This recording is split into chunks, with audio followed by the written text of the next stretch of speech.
할렐루야. 오늘 수요 강좌 가운데 참여하시는 성도님들을 주의 이름으로 환영하며 축복합니다. 오늘 수요 강좌는 이제 여호수아를 마치고 사사기를 통하여 보게 되는 안타까움, 신앙인으로서 우리의 믿음의 삶의 여정을 살아가면서 우리도 이런 일들을 참 많이 겪는 것 같은데요. 반복되는 악순환의 사이클이 얼마나 큰 안타까움을 자아내는지 함께 살피며 교훈을 삼는 그런 시간이 되기를 소망합니다. 우리는 사사기를 요약할 수 있는 오늘 이 시간 사사기 2장을 함께 살펴보려고 합니다. 이스라엘 사람들이 각기 자기 소견에 옳은 대로 행하더라 라고 하는 사사기의 중심이 되는 말씀. 어떻게 이들이 죄 가운데서 고통하다가 그리고 심판으로 인하여서 신음하다 그리고 다시금 구원의 은혜를 경험하게 되는지, 안타깝지만은 죄와 심판과 구원이라고 하는 이런 악순환의 그 고리 가운데서 헤어나오지 못하고 빠져 있는지를 함께 살펴보기를 원합니다. 사사기는 때마다 하나님이 잠시 평화를 선사할 구원자, 곧 사사를 세워주셨지만 궁극적으로 그들은 자신의 구원이 필요하다는 사실을 보여줍니다. 오늘날 예수 그리스도를 왕으로 모시는 저와 여러분, 우리는 죄의 반복에서 자유롭게 된 인생들이 된 줄 믿습니다. 또한 하나님께서 보시기에 옳은 일을 행할 힘도 우리는 얻었습니다. 사사 시대를 살아가던 그 삶들과 비교할 때에 우리가 얼마나 큰 은혜의 삶을 살고 있는지, 그래서 지금 우리가 살아가고 있는 이 시대는 곧 은혜의 시대라고 이야기를 하는데요. 오늘 이 시간 자기의 소견에 옳은 대로 행하는 백성들의 삶이 왜 이렇게 악순환의 사이클에서 헤어나오지 못하는지 함께 배우며 죄의 반복이 아닌 의를 행하며 또 의를 따라 살아가는 우리의 삶이 되기를 소망하며 오늘 강의 시작하도록 하겠습니다. 오늘 첫 번째로 이스라엘 백성들이 이 악순환이라고 하는 이 사이클에서 벗어날 수 없었던 가장 큰 이유, 첫 번째, 하나님의 백성이 우상을 숭배했기 때문입니다. 여러분 어떻다고요?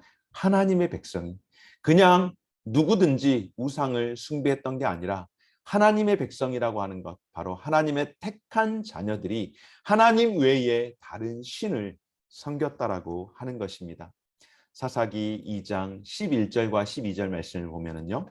이스라엘 자손이 여호와의 목전에 악을 행하여 바알들을 섬기며 애굽 땅에서 그들을 인도하여 내신 그들의 조상들의 하나님 여호와를 버리고 다른 신들 곧 그들의 주위에 있는 백성의 신들을 따라 그들에게 절하여 여호와를 진노하시게 하였으되. 아멘. 여호수아 시대 가운데에 그토록 신실했던 신앙, 아니 여호수아를 통하여서 그렇게 철저하게 다짐했던 그 신앙이 어쩌다가 다음 세대의 불신앙으로 급격하게 주저앉게 되었을까요? 여호수아 사후에 이스라엘 백성들의 영적 상태는 그야말로 참담했습니다. 여호수아와 마지막으로 했던 약속은 다 잊어버리고 여호수아를 알지 못한 다른 세대와 여호수아를 따르던 세대가 지나간 후 그들은 결국 하나님을 저버리고 우상을 껴안음으로 이스라엘의 악순환의 사이클이 시작이 되었습니다. 여러분, 그들은 하나님도 그들의 조상이 경험했던 하나님의 영광스러운 구원도 결코 기억하지 못했습니다. 결국 영적 그 기억 상실, 신앙의 영적 기억 상실을 맞이하게는 그런 때가 되었습니다. 결국 신앙의 영적 상실, 기억 상실로 찾아온 배교가 그들에게 일어나게 되었습니다. 여러분, 영적 기억 상실이 찾아오면 우리에게 영적 기억 상실이 찾아오면 우리는 주님과 상관없는 그런 결정을 내리게 됩니다. 여러분, 현대인의 질병 가운데에 치매가 정말로 큰 질병 가운데 하나이죠. 누구나 치매에 걸릴 수 있기에 그것을 어떤 사회에서 정말 몹쓸 질병이라고 그렇게 사람들을 판단하고 격리해서는 안 되겠지만은, 그러나 그 치매라고 하는 질병은 우리의 삶을 굉장히 힘들게 하고 또 함께하는 사람들에게도 굉장한 많은 아픔을 줍니다. 그런데 여러분, 더 심각한 것은 바로 영적 치매가 우리에게 찾아왔을 때에는 정말로 이 영적 치매를 치유할 수 있는 방법이 없게 되어진다라고 하는 것입니다. 왜냐하면 영적 치매, 영적 기억 상실이 찾아오게 되면은 우리가 전혀 하나님과 상관없는 결정을 하게 되어지고 삶을 살아가기 때문입니다. 그들은 여호와의 목전에 악을 행했다라고 합니다. 무엇이 옳고 그른지, 무엇이 선이고 악인지 우리가 아니라 하나님 기준으로 삶을 살아가야 하는데, 이제는 더 이상 하나님께서 결정하시는 그 결정을 따르지 않게 되었습니다. 그래서 사사기 마지막 구절은 이렇게 기록하며 사사 시대의 백성들의 삶을 한마디로 평가하는데요. 그때에 이스라엘의 왕이 없으므로 사람이 각각 자기의 소견에 옳은 대로 행하였더라. 아멘. 이른바 자립한 이스라엘 백성, 각자 자기 생각대로 우상을 찾아 하나님을 떠나갑니다. 그들은 주위에 있는 백성의 신들 중에서 새로운 숭배 대상을 찾았습니다. 주님이 그들을 거룩한 백성으로 삼기 위해서 세상으로부터 불러내셨다라고 하는 사실을 까맣게 잊어버렸습니다. 여러분 기억하십니까? 저와 여러분들은 하나님의 택한 백성이요, 하나님 앞에 거룩하게 부름받은 제사장 나라라는 사실을 반드시 기억하며 살아갈 수 있기를 주의 이름으로 축원합니다. 여러분, 이 백성들, 그들이 하나님 앞에서 거룩한 백성으로 세상으로부터 부름받은 존재라는 사실을 까맣게 잊어버리니까 어떤 일들이 일어날까요? 그들이 예배를 멈추기 시작했습니다. 아니, 예배를 멈춤으로 인하여서 그들이 하나님을 잊어버린 것이죠. 하나님 대신 다른 우상을 섬기기 시작합니다. 여러분, 죄가 무엇일까요? 죄라고 하는 것은 바로 하나님이라고 하는 그 가운데 중앙에 있는 그 포커스를 벗어나는 것, 그 중앙에 있는 그 관역판을 벗어나는 것은 다 죄입니다. 그러니까 하나님을 벗어나는 그 모든 것은 죄라고 할 수 있는데요. 죄라는 것은 그러기에 단순히 멈춤의 상태가 아니라 바로 그것을 벗어나는, 떠나는 배교의 문제입니다. 하나님을 떠나 우상에게 예배하는 예배의 대상을 옮겨버리는 것, 그것이 바로 죄입니다. 그러므로 죄라고 하는 것, 죄의 시작은 본질적으로 무엇일까요? 바로 하나님을 경배하는, 경배의 대상인 하나님을 떠난다라고 하는 것, 바로 예배에서 문제가 생겼다라고 하는 것이죠. 그럼 그들이 예배한 대상은 누구일까요? 그들은 여호와를 버리고 어떻게 합니까? 바알과 아스타로스를 섬겼다라고 이야기를 하죠. 가나안 사람들이 섬기던 신 바알과 그의 배우자였던 아스타롯, 풍요의 신과 그의 배우자인 아스타롯은 음란한 여신입니다. 그러니까 풍요의 신과 음란한 신이 계속해서 자극을 받을 때에 가나안 땅, 가나안 백성들에게 복을 준다라고 여겼으니, 가나안 백성들이 섬기던 신은 한마디로 더럽고 음란한 그런 신이라고 생각하면 됩니다. 하나님의 백성들이 어떻게 우상에 빠질 수 있을까? 여러분, 조금 의아스럽지 않습니까? 우리는 어떨까요? 우리가 하나님을 섬기는데 앞서 말씀을 드리는 것처럼 우상을 섬긴다라고 하는 것은 가만히 있는 것이 아니고요. 여러분, 우리가 관역에서 중앙에서 포커스가 엉뚱한 곳으로 바뀌어 버리는 곳, 본질적으로 하나님을 섬기는 예배하는 것이 더 이상 진행되지 않는 것, 그리고 다른 곳에 우리의 신경과 에너지가 빼앗기게 되는 것입니다. 이스라엘 백성들이 이렇게 우상 숭배에, 우상 문화에 빠진 것은 아주 간단합니다. 그들이 이방인들의 우상 문화를 멀리하지 않은 데서부터 시작이 되었습니다. 그들이 일부러 우상을 섬기기 위해서 찾아간 것 아닙니다. 그들이 일부러 우상을 섬겼던 것이 아닙니다. 자연스럽게 우상 문화를 멀리하지 않았던 것. 그러니까 가나안의 문화를 멀리하고 배척하기보다는 자연스럽게 그것들을 수용하고 받아들임으로 말미암아서 오히려 더더욱 그들이 우상 가운데에 빠지게 되었다라고 하는 것입니다. 그렇습니다, 여러분. 우리라고 해서 안전지대에 있다라고 생각하지 않았으면 좋겠습니다. 거룩함을 찾는 일을 게을리하면 여러분, 종교 혼합주의에 빠지기가 쉽습니다. 세상과 뒤섞여서 우리의 구별됨을 잃고 말게 됩니다. 하나님이 우리를 세상과 구별해 부르신 것은 그저 다른 존재가 되리라는 것이 아니라 바로 다르게 살라는 뜻인 줄 믿습니다. 우리의 거룩함이 세상 가운데에 영향을 미치도록 하나님께서는 저와 여러분들을 그렇게 살아가도록 불러내신 줄 믿으시기 바랍니다.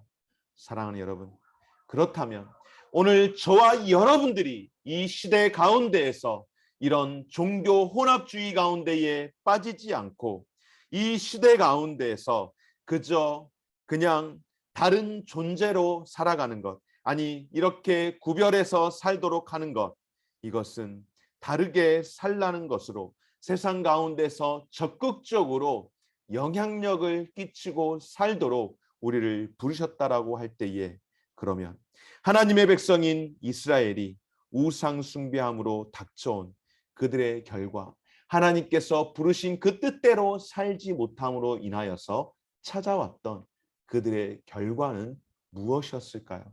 오늘 두 번째로 함께 살피기를 원하는 것은 바로 하나님이 자기 백성을 대적의 손에 넘기시게 되었다라고 하는 것입니다.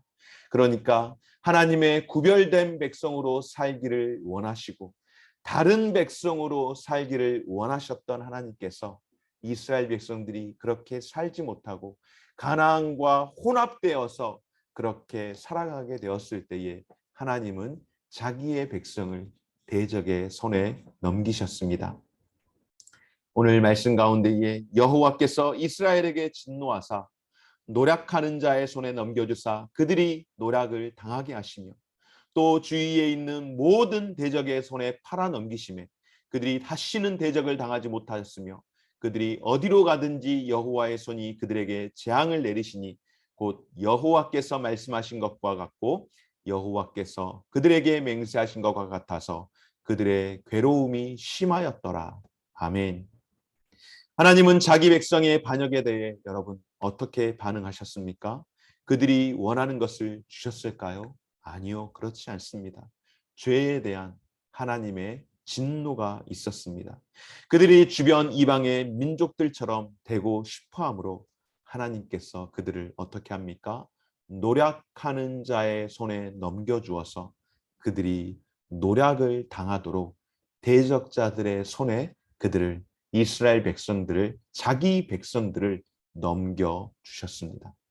결국 하나님께서 진노하신 까닭은 죄가 우리에게 해악을 끼치고 그로 인해 주님의 마음을 상하게 함으로 일어나게 되었습니다.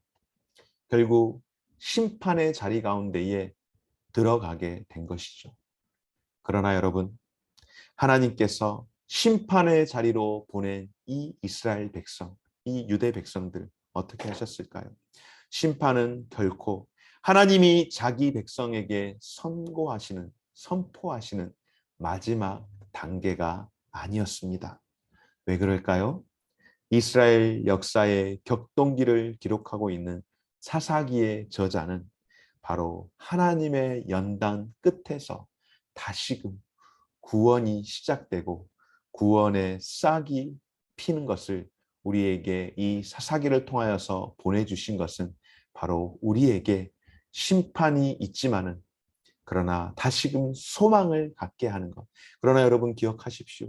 이 심판의 끝은 분명 있다라는 것을 기억했으면 좋겠습니다. 이 심판이 끝나지 않는 것은 결코 아닙니다. 하나님이 분명 우리에게 심판 전에 기회를 주시지만은 우리에게 시련이라고 하는 연단이라고 하는 그 심판의 시간들을 통하여서 기회를 주시지만은 분명한 것은 마지막 때에 마지막 심판 때에서는 결단코 그 기회가 더 이상 주어지지 않습니다. 그러기에 어떻게 해야 할까요? 아직 우리에게 기회가 주어졌을 때에 그 기회 앞에서 하나님 앞에 감사하고 하나님 앞에 돌이킬 수 있는 저와 여러분들이 되어지시기를 주님의 이름으로 간절히 축원하고 축복합니다. 세 번째로 하나님이 바로 이 심판의 자리 가운데서 지도자를 세워서 자기 백성을 구원해 주신 줄 믿습니다. 여호와께서 그들을 위하여 사사들을 세우실 때에는 그 사사와 함께 하셨고 그 사사가 사는 날 동안에는 여호와께서 그들을 대적의 손에서 구원하셨으니 이는 그들이 대적에게 압박과 괴롭게 함을 받아 슬피 부르짖음으로 여호와께서 뜻을 돌이키셨음이거늘 그 사사가 죽은 후에는 그들이 돌이켜 그들의 조상들보다 더욱 타락하여 다른 신들을 따라 섬기며 그들에게 절하고 그들의 행위와 패역한 길을 그치지 아니하였으므로. 아멘. 사사기를 읽으면서 참으로 이해하기 어려운 것은 무엇인가 하면 하나님께서 자기 백성들을 원수들에게 내어주셨는데 다시금 하나님께서 그 원수들에게서 자기 백성을 구원해 주신다라고 하는 사실입니다. 여러분, 하나님께서 왜 그렇게 하신 걸까요? 그 이유는 분명합니다. 하나님은 공의로우시며 동시에 은혜가 풍성하신 분이시기 때문인 줄 믿습니다. 여러분, 하나님께서 모세에게 말씀하십니다. 출애굽기 34장 말씀을 통하여서 벌을 면제하지는 않겠다라고 말씀을 하십니다. 그러나 하나님은 공의로우셔서 벌을 스스로 면제할 수는 없지만은 그러나 노하기를 더디하시고 인자와 진실이 많으신 하나님께서 은혜를 베푸시겠다라고 말씀을 하시는 겁니다. 그러니까 하나님은 사랑이시기에 하나님이 사랑하셔서 구원을 베풀어 주시지만은 그러나 하나님은 동시에 공의로우신 분이시기에 그 죄값을 결코 면제하지는 아니하시고 그 죄값에 대한 그 값을 반드시 치르게 한다는 사실입니다. 하나님은 자기 백성을 원수로부터 구원하셨습니다. 그들이 고통 속에 슬피 부르짖는 소리를 듣고 뜻을 돌이키셨기 때문이죠. 그러나 여러분, 안타까운 것은 백성이 슬피 부르짖음은 결코 회개의 부르짖음이 아니었습니다. 오늘 여기에서 백성들이 슬피 부르짖는다라고 이야기할 때에 하나님께서 백성의 고통 소리와 신음 소리를 들으셨죠. 하나님께서 애굽에 있는 백성들의 고통 소리와 신음 소리를 들으시고 아브라함과 맺은 언약을 기억하사 크나크신 사랑으로 그들을 구원하게 하신 것인 줄 믿습니다. 바로 이것이 변할 수 없는, 이것이 저항할 수 없는 하나님의 절대적인 선택의 은혜인 줄 믿습니다.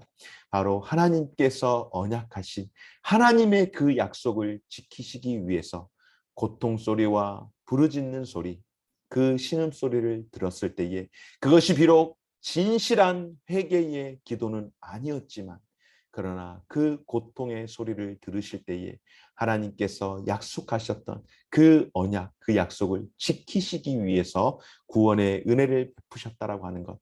이것이 바로 우리에게 가장 크나큰 교리가 되는 하나님의 절대적인 거절할 수 없는 은혜인 줄 믿습니다. 사랑하는 여러분, 사사기의 사이클은 매번 이렇게 구원이 베풀어지고 난 후에 다시 시작됩니다. 사사가 죽을 때마다 어김없이 다시금 죄로 돌아가는 이스라엘 백성. 그러니까 사사기의 백성들이, 사사시대의 백성들이 고난 가운데에, 심판 가운데 있을 때에 하나님 앞에 부르짖습니다. 그러면 하나님께서 그 부르짖음을 들으시고 사사를 세우셔서 사사를 통하여서 그 심판 가운데서 구원을 이루어 주셨습니다. 구원받은 백성들이 사사들을 통하여서, 구원받은 백성들이 하나님 앞에 돌이키는 삶을 살아가다가 어느 순간 사사가 죽은 후에는 더 큰, 더 깊은 타락의 소용돌이로 빠져 들어갑니다. 위기를 잠시 모면했다가 다시 죄악으로 빠져 들어가는 백성들의 삶.